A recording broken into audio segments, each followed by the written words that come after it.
Winston, what are you doing? Well, I have this air conditioner and we've been struggling a little bit. It's not maintaining temp in the hot days like it needs to maintain the temperature. So I went in and I shot the delta on it. With the delta, it was about a 10-degree delta. So the temperature that was coming out of the vents on my air conditioner was only 10 degrees colder than the temperature that was going into my return air. What I wound up having to do with that was I had to add a little bit of refrigerant to it. We finally got this particular unit to satisfy, and it's not running anymore, so that tells me it brought it down to temperature, everything's good.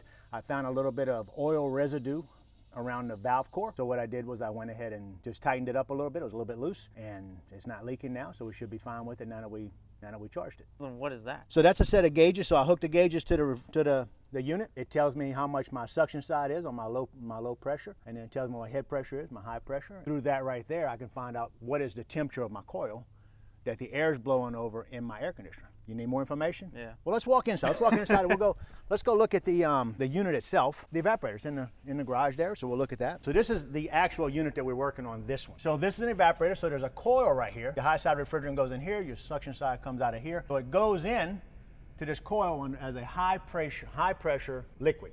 Then as it goes through that coil, it turns it from a high pressure liquid to a low pressure. It goes through an expansion valve or capillary tubes, one or the other. And as it goes through there, it turns it from a high pressure liquid to a low pressure liquid. Then the air goes across it, and then that low pressure liquid condenses, and it turns it into a low pressure vapor before it comes out of there, and it goes back into the unit, into the compressor as a vapor, not a liquid. And that's where your air comes from. So as your hot air from your house comes in and runs over it, it goes through it. So these are 90 SEER units, so they're real, you don't have a whole lot of heat loss, you don't have a whole lot of air loss. They're just good units that run very efficiently. That's somebody that's wanting to save some money. So this unit was installed in 12/11 of 20, has been there ever since. A walk-in cooler, walk-in freezer, the principle is exactly the same, it doesn't matter.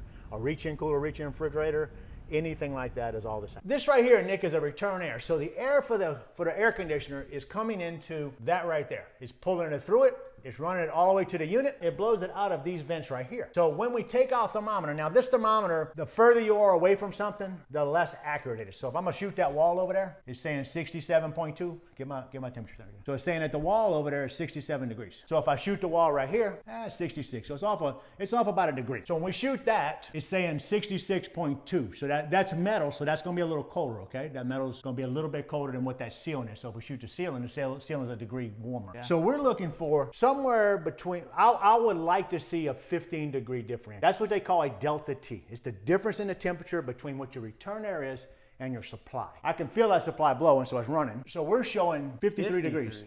So that's 67. Yeah. This is 53, 14 to 15 degrees differential.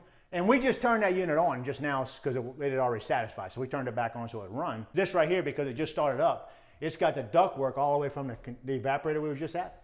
All that ductwork has to come down to temperature also. So as that air moves over, it heats up a little bit when it sits. Right. So after a unit, and I would say that probably takes about 15 minutes for everything to equalize. So if you want a really accurate differential on it, let it run for 15 minutes, let the ductwork come cool. You know, if you're in an attic, man, and the attic temperature's real hot, a lot of times that ductwork in an attic will get hot, and when it gets hot, it just does not. Sometimes it won't satisfy, and it's not satisfying because of the duct. So I've had to go in and re-insulate ductwork in attics and stuff like that. I try to over-insulate my ducts in an attic because you know it's going to get a lot of heat. Attics are hot. If you are a homeowner and you are struggling with your air conditioner in your house, this is what you do. You can get this right here for $95. You might actually be able to buy them now. This is a long time ago I bought this. You might be able to buy them for $30 now, $40. But you buy one, and you shoot your vent, and let's say you got 8-degree differential. 15 minutes in it, 20 minutes in it, you got 8-degree differential. You need to have somebody come check the unit. That is unacceptable.